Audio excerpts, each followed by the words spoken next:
Band is We Are Sirens. Check those guys out online, man. I'll put the link in the description later on.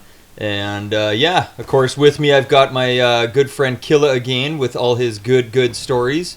And again, we're going to go with the disclaimer because we feel that every single video should have, a warning label to it, right? We don't want any kids getting any ideas. So if you're seeing this for the first time, please don't attempt to do anything you hear.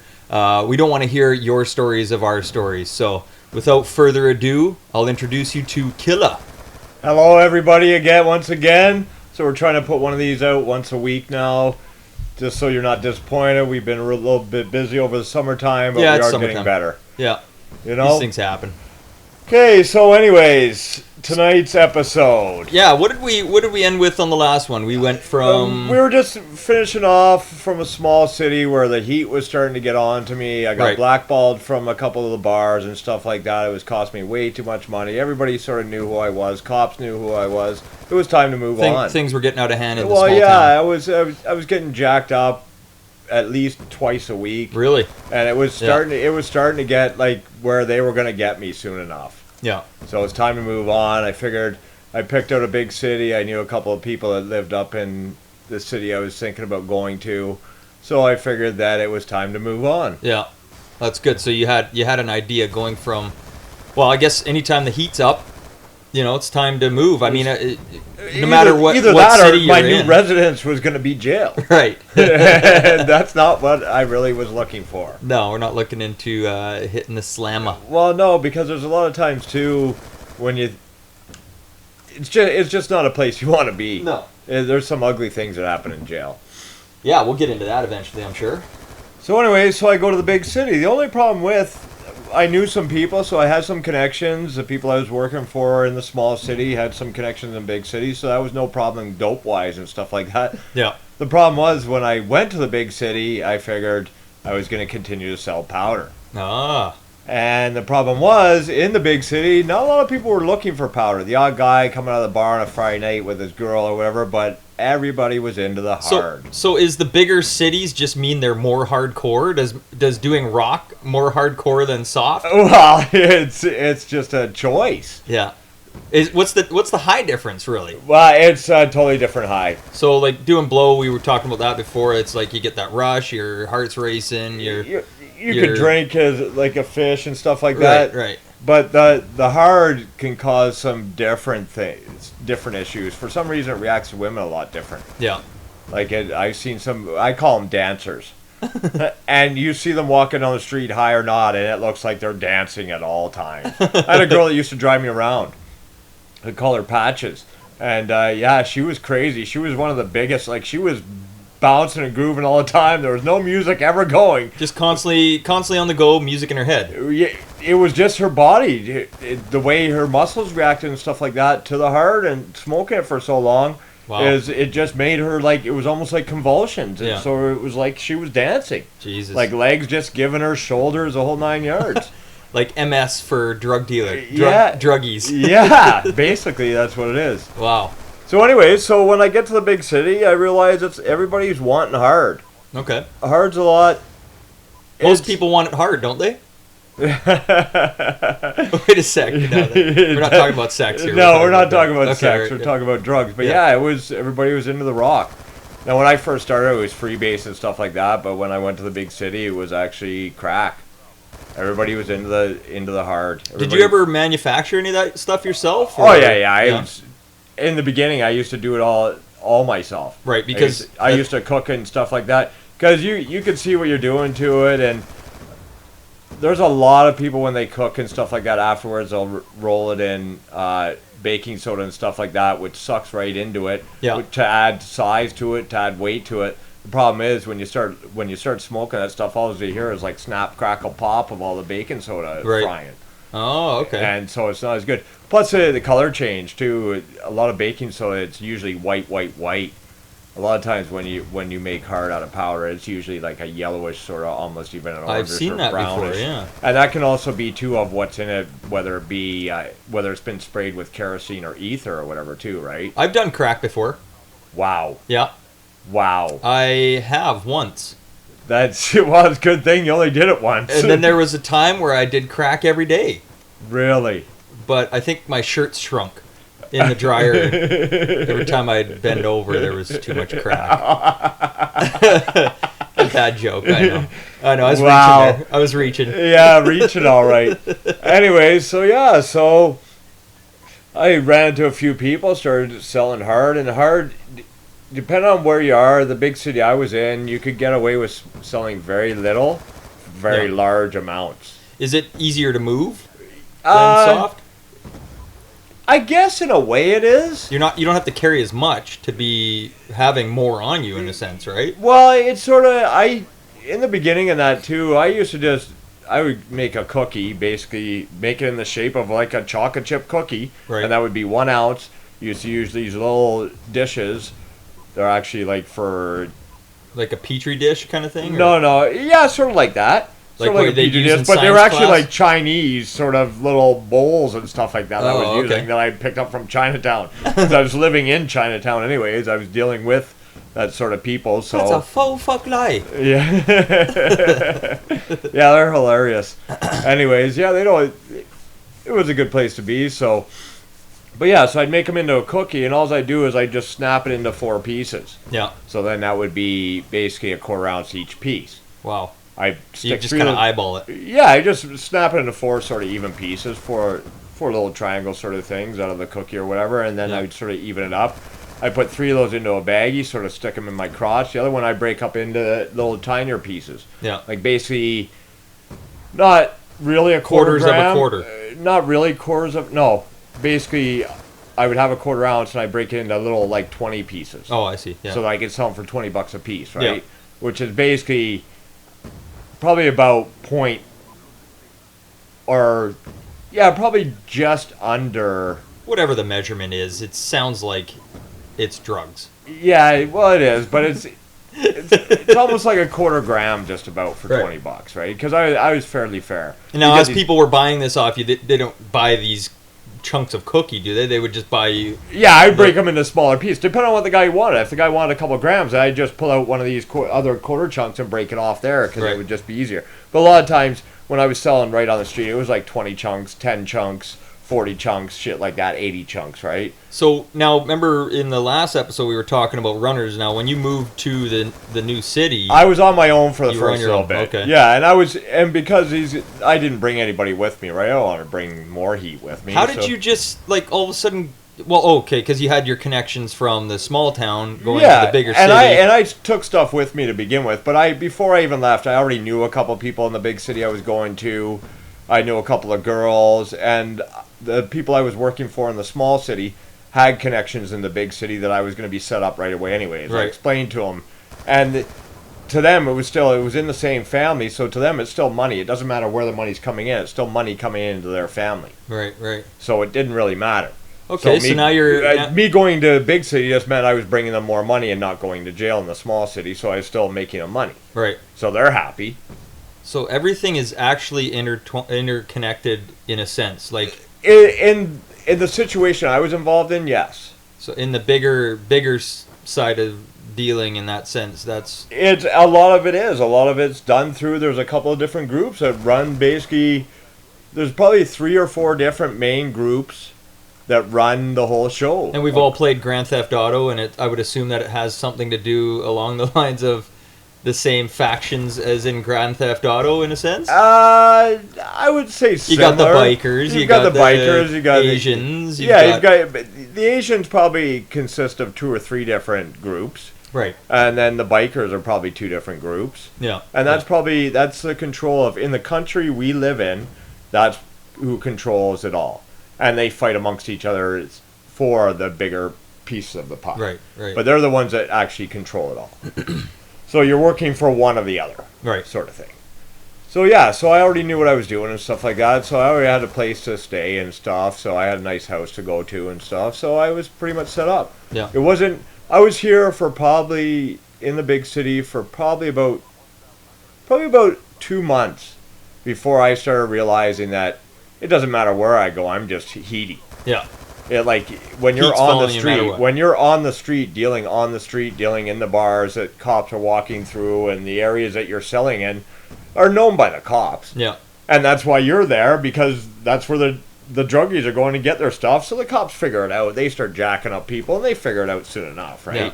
No matter how many times you try to move, they figure it out. So after being there for a couple months, I realized that, hey, I don't want to be on the street. I need to get myself set up, and I need to set up maybe a couple of crack shacks where people shacks. where people can come to the place to buy it. Right. Where they can okay, well, even just hang like when out, I was younger, yeah. Yeah. even hang out and get high, and then spend their money and then go. And Right. when all their money's gone, then you basically kick them out the door. But you keep them there, getting high. Especially if some guy walks into the door of a crack shack with $600. You're not just going to sell him a 40 piece and say, "Hey, have a Yeah. good night." You're going to No, say, this "Hey, guy's buddy, here come for on business." in, man. Hey, there's a beer in the fridge. Why don't you sit down, do a couple blasts?" Nice. Because I tell you what, as soon as he smokes that chunk, he's going to be buying another and another and another. He'll leave when all that money's out of his Right. pocket. So essentially, you're like Las Vegas. Yeah, basically. Yeah, you come with lots. If leave you come with money, nothing. you get free drinks, but then you also stick around for more. Because I know a guy who, and this happened on more than one occasion, what he would do is he'd get his paycheck, he would go and buy the stuff he needed. Like he needed a new pair of shoes, he needed some new socks, he needed some new cologne, he needed some new razors. So the one night he went and bought all that stuff. Yeah. This was after I had a crack shack going. So we're getting a little bit ahead of ourselves, but it's a cool story. So he goes and buys all this stuff knowing that he needs this stuff, okay? Mm-hmm. But the problem is he brings this stuff with the receipt to the crack shack. Okay, so he starts getting high. Yeah. He blows the other $400 or $500 in his pocket. Now, because he's got the receipt, I can see exactly what this stuff is worth, and I give him a quarter of what the stuff's worth for that whole bag of goods, and give him another piece. Because he's high as shit. Because he's high as shit. Well, and now it's the, either go return it then, buddy, and bring Yeah. it back, and I'll give you full price. Right. He's all fucking high. He's not going to do that. Yeah. You know, so I offer him it's like hot goods. I offer him a quarter, 20, 30%. Hey, this is a business. I mean, I everybody's offer in him it 30%. Now I didn't even have to go to the store. Now I got some new shoes that fit. I got some new socks. I got some new razors, some new cologne. And I paid minimal for it. Yeah. All the clothes, once I started dealing, all the clothes I wore were basically from somebody that jacked them up because they wanted dope and they would trade me for dope. Really? Like everything I wore. And So I wore some nice jackets, some nice... Well, the style I liked. Yeah. They were nice and expensive. And they everything... weren't suits or nothing like that, but that's not what I was into. Wow. So that's, that's part of it, I guess, then. I guess if you don't have the money, I guess because it's an expensive habit, people will have to go to different measures to get ways. So you basically become a pawn shop in a sense. Well, yeah, and there was guys that I could get probably a quarter pound of weed for about $200 worth of crack. Yeah, yeah. Depending on what time of night it was. I used to have a guy come by all the time, like 3, 4 in the morning when he was broke, and bring me weed for crack, and I'd be paying about maybe at the very most a fifth of what the weed was actually worth. No shit. Wow. Because once they get hooked on crack, it's over. Yeah. They'll sell their children for crack. We're Seriously, there's some brutal things. Okay, so as we're rolling along here, I now figure I need to get either a couple of shacks going on, and I need to get a couple of runners. Yeah. I don't want to be on the street anymore. I want to be able to hang out and want to be able to do my thing, because all I'm doing for the first couple of months in the big city is I'm just nonstop Thursday, Friday, Saturday, Sunday, Mondays. Basically, I'm not sleeping. Right. Okay, by Monday night, I'm going to sleep. Wow. Because from about Wednesday night, Thursday morning sort of thing, I'm rocking it hard. Yeah. Because people are just nonstop phoning my phone. I've got a phone on the go. I'm like, just because I'm giving people what they want for their money. Yeah. They go downtown and get it. They're getting maybe a 10 chunk and they're paying $40 for it. Right. They come to me, they're getting 0.4 for $40. Wow.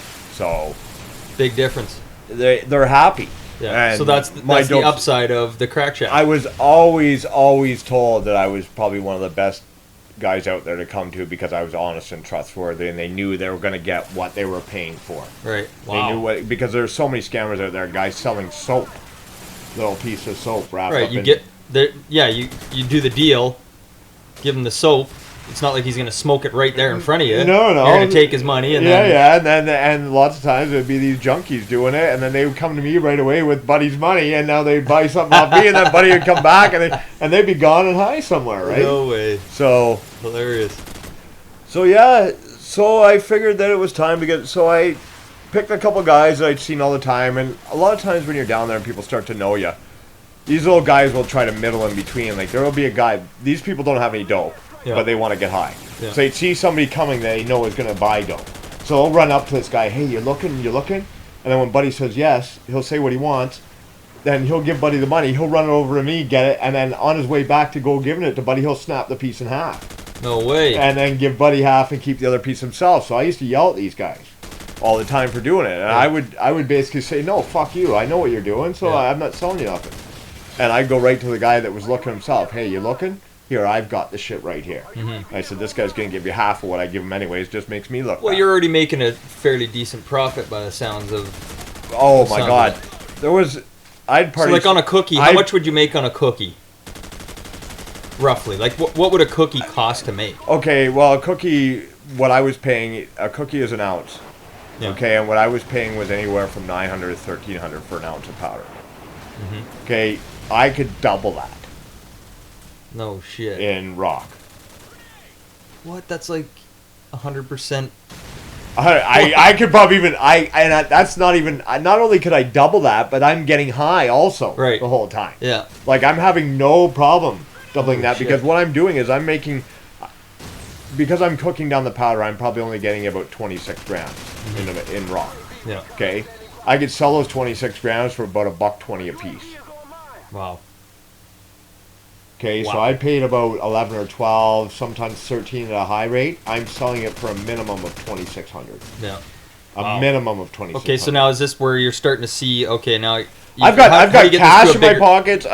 I'm wearing these pants where I've got 6 or 7 different pockets. When I get back to a hotel room or when I get back to fucking reload or whatever or pick up more, I'm emptying my pockets. I've got cash in every pocket. That's the worst thing to do. Right. When you get jacked up and you have cash in every pocket like that, they know what you're doing. Right. Okay, the other thing is, too, is that people should know how much money they have in their pocket. So when you get jacked up and the cop pulls out all your money and says to you, okay, how much money do you have? And you say like $1,500 and there's $5,000 there. Yeah. There's a problem. Right. Okay? There's a problem. Yeah. I figured out ways to get around that because I was in about a bit of an accident. So I always had these pay stub slips from my lawyer and stuff like that. So I used to pack those around with me and rub out the date and change the date. So no matter what, if I had a big load, I would say, hey, I've got this receipt. I just came from the bank. Here's what I have. As long as it was less than that or a little bit more right around that range, it wouldn't cause me any grief. Oh, that's a good idea. I used it more than once to get out of situations when we were getting jacked up. So. Or like a Money Mart where you do a wire transfer or something like that. You could use that. Yeah, those are a little bit seedy, though. Yeah, because they have records of everything there. Yeah, and they figure out what you're doing after a while. And I actually sent money like that a few times, and it comes back to haunt you. Wow, so, okay, you've moved from small town to big city. You're at the point now where you've got a couple crack shacks. Well, no, I've got a couple, now I've picked up a couple of these middlemen that I see fucking doing their deeds on the street. Yeah. It's better for me to just give them my dope. Right. So I give them 4 or 5 pieces at a time, say, hey, I want $180. Now, okay, now what happens if, I think we've touched on it before, but what happens if somebody that you give your dope to doesn't come back with my money? Yeah. There's a couple of different things that happen. Usually they end up in the hospital. Yeah. And that's directly from you, or would you have somebody else do it? It all depends on what the situation was. I've dealt with women. I will not hit women. Right. Okay? So I just send another girl after to beat her ass. Yeah. I've had hookers beat hookers on a regular basis. I had this girl that just kept on bugging me, wouldn't leave me alone. When I did have a crack shack going, I just sent these 3 girls outside, pummeled her right in the alley. Really? Yeah, not a problem. They all came back in. I threw them blast each, and they were all happier than pig and shit. Jeez, man. Well, so I get a couple runners going on, and while I have these runners, I give them 4 or 5 pieces at a time. Yeah. Okay, so even if they do fuck up, it's not large. Right. Okay, it's not cost me huge amounts of money, but they're making me money.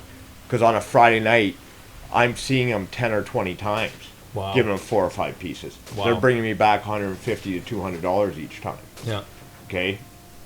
Do the math. That's $1,500 to $2,000 just off one guy. Yeah. So it's like almost like a credit system where you do it a few times. Do you ever like up the volumes to them? I do. Yeah. Once I started, the most I've ever done is 10 pieces at a time. So that even if he does go down, it's basically I'm making I'm making 10 You're out of an 8 protecting ball your anyways. investment. I'm making asset. sure that I'm not giving up enough where it's going to put me in the hole. Right. Because I can start with 0. I can start with less than 0. Yeah. Because of people I'm dealing with, I'm not paying for it right off the top anyways. Right. Right. So, until I get to the point where I'm ahead of the game, which I was ahead of the game for a long, long time. Yeah. But you do have those moments where you fuck up and wake up or go on a 4-day bender and then realize that, oh, hey, I have no dope, I have no money, I got to go back to work. But it's all good, it happens. Yeah. So, yeah, so then getting these runners going on, now I'm doing less. So now I have time to function on 2 crack shacks. And basically, crack shacks become because I know crackheads. One was in an apartment building, no cameras, no nothing, couple different ins and outs to the building. I knew it was a secure location. The guy that lived in the apartment was a crackhead. So, easiest way to turn it into a crack shack is I move in there for a day, start feeding them dope, and tell them that, hey, people are going to start buying dope. Here's a fucking half ounce. You start selling it. This is what I want. Oh, really? Okay. Yeah. Huh. Leave a couple of girls there to sort of keep an eye on things, keep people happy when they come in, right? Yep. Jet out. Find this other place. Take a couple of girls there. This guy is a really nice guy, really clean cut, the whole 9 yards, but he's turned into a bit of a crackhead. Nice place, good location, central, real easy to get into from a couple different accesses again. Yeah. Because you don't want to always be going the same way, in and out, in and out, in and out, high traffic volumes. Right. So the same thing, he's a crackhead. Same thing, I move in there, hey, I'm taking over your apartment, but I'm going to get you high every day. Yeah.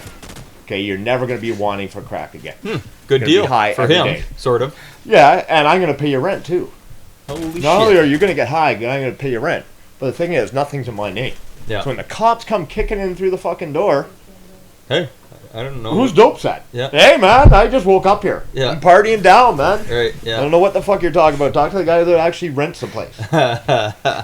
And that's where it all begins. Cover your bases. And that's where it all, this is where the story actually will start to get good. Is after these points, getting the crack shacks going. A lot of girls moving in and out. At one point, it was funny too because the house, we'll call him Jack, the house that Jack had that I turned into a crack shack, the clean cut guy. Yeah. It was funny. He was getting so paranoid that he was going to get busted. You know what his decision was? Was to move to the house next door. It was the funniest thing going. I come over there one day, I'm like, I knock on the door and I notice everything's gone from there. I'm like, what the fuck? Buddy owes me some fucking large coin. What the fuck? Yeah. All of a sudden I get a phone call like about 50 minutes later. He's like, oh, he said I couldn't handle the heat there. I moved. And I said, okay, well, where'd you move to? Right next door. I was like, are you fucking kidding me? Are you Too kidding easy. me? Yeah. Like, that's avoiding the heat? No, avoiding the heat is moving to the other side of town or to another town, not next door. Not next door. Oh, they're not going to find you now. Oh, goodness. And that's basically what I Yeah, said. especially when they're surveilling areas. Yeah, yeah. Okay, yeah. I so said, you oh, moved next good door. job. I'm glad you did that. Do you feel better now? He's like, oh, yeah, a million times better. At this point, I knew he was pretty much gone. Like, he was pretty much fucked up He's in the hooked. head. And He's that fully hooked. he wasn't going to be much use for much longer. He's already started to get paranoid, so I started looking for another place. Yeah, well. Because I knew eventually that he was going to fucking implode. Right. And things were just going to get scary. How long would that time period be? From, like you say, he was a clean-cut guy to full-blown crackhead. Oh, man, that could be like 2 weeks. 2 weeks? It could be. It all depends, man. 2 It weeks to depends. go down from that? Wow. It could See, be. don't do it. Don't do it, kids. It all depends on how strong you are in that, too. I know guys that smoke weekends. Yeah. Okay, I sold the bus drivers, I sold the lawyers, like I said before, and I sold crack and powder to different types of people. To transit bus drivers, like 4 of them, I believe, or 3 at least. A couple of lawyers and stuff like that, judges and that and stuff were mostly in the powder though, not smoking the hard. But transit, oh, definitely all about the hard. Well, how can you drive in circles all day and not lose your frickin' mind? Maybe Well, they gotta smoke some crack to get you through it. Yeah, and the bigger cities, see, and that's why you get a lot of, in the bigger cities it's more of a problem than the smaller cities, and that's why smaller cities seems to be powder, is because people are doing it socially. Right. Okay, when you get to the bigger cities, it's all about addictions, and so everybody who has addictions flocks to the bigger city because of the fact that They can kind of blend in. they can blend in. Well, same as me, I went to a bigger city to blend in, right? They can blend in. There's money options in bigger cities, right? Like you usually have temp agencies, stuff like that. So there's always a way to make money in bigger cities. Smaller cities, not so much. It's who you know, not what you know in a small city. Right. Yeah. You know, in a big city, you can work construction. There's so much more to do. There's so many more Different crime avenues options too. Right. Right. There's so many more. If you're going to be homeless, you might as well be homeless in a big city where there's 5 or 6 shelters, and maybe in a small city where everybody sort of knows everybody. Right. Yeah. And people don't like to own up the fact they have an addiction. So, like you said, if they go to a big city, then you blend in. I smoke cigarettes. I hate it sometimes. I hate it all the time, but I still do it, and I don't see me ever quit until I die. So I only have 2 vices left. That's it. If I quit both those, I'm gonna die anyways tomorrow. So don't smoke cigarettes. Don't do crack. Don't do crack. We should probably also mention too that these are all history stories. I live these. You live these. This happened to you. This isn't something that is by any means going on anymore. No. I've been clean and sober for quite a few years now, and definitely feel so much better that I don't smoke crack. Yeah, or do any of that stuff anymore. It was a totally different lifestyle. You know, you can't trust anybody. You really have no friends. You have acquaintances, and a lot of them. Yeah. Hung around a lot of girls, got laid a lot, got my dick sucked a lot. Yeah. Like in the crack shacks, as we go on, and then I explain some of the stuff that went on in some of these shacks and stuff like that. I would have girls that didn't have money that would be sucking my dick for like the smallest of blasts. Yeah. You know, or fucking me just to fucking get high. Yeah. And a lot of these girls started off real pretty. And over time, the more these small... Well, I've seen that picture. There was that one on the billboard there. I don't know, it was quite a few years ago. This blonde-haired chick, she started out really hot, and then they showed a side-by-side profile picture. It was like, don't do meth or whatever it was. I think it was a meth chick. That it was, right?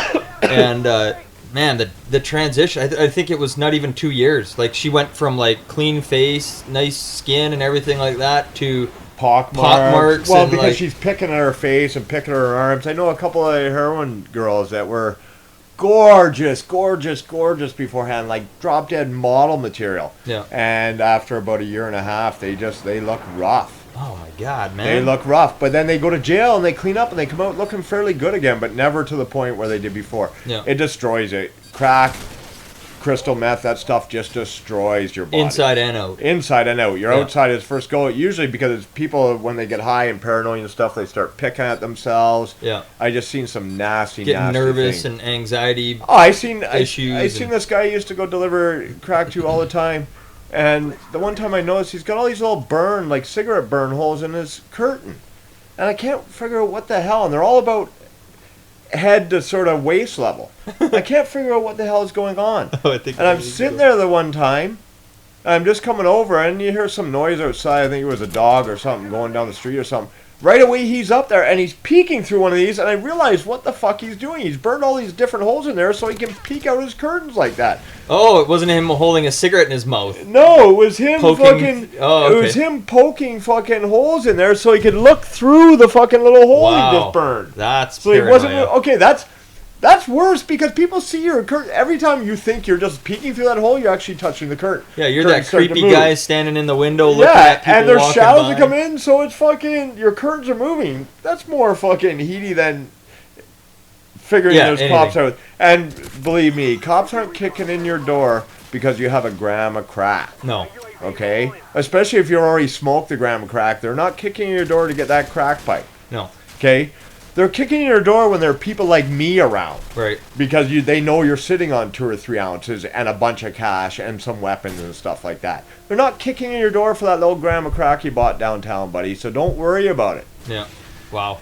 Well, hey, we're coming up on our half hour here already. Wow, Holy crap. Just go by so quick. But anyways, we'll get more into the crack shack. We'll get more into some of the things that happen later on. Well, now you've transitioned into the city. You're into getting into some bigger. We're getting into some heavy avenues. stuff now, and we'll go about. And the big city brings a lot of problems and a lot of stupid people. Yeah. And stupid decisions. Yeah. Well, hope you guys enjoyed the episode. We will be showcasing one of your gameplays here at the end.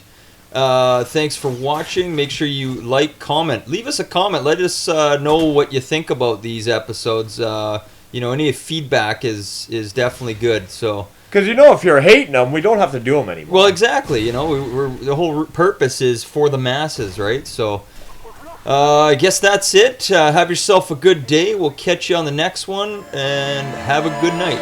Peace.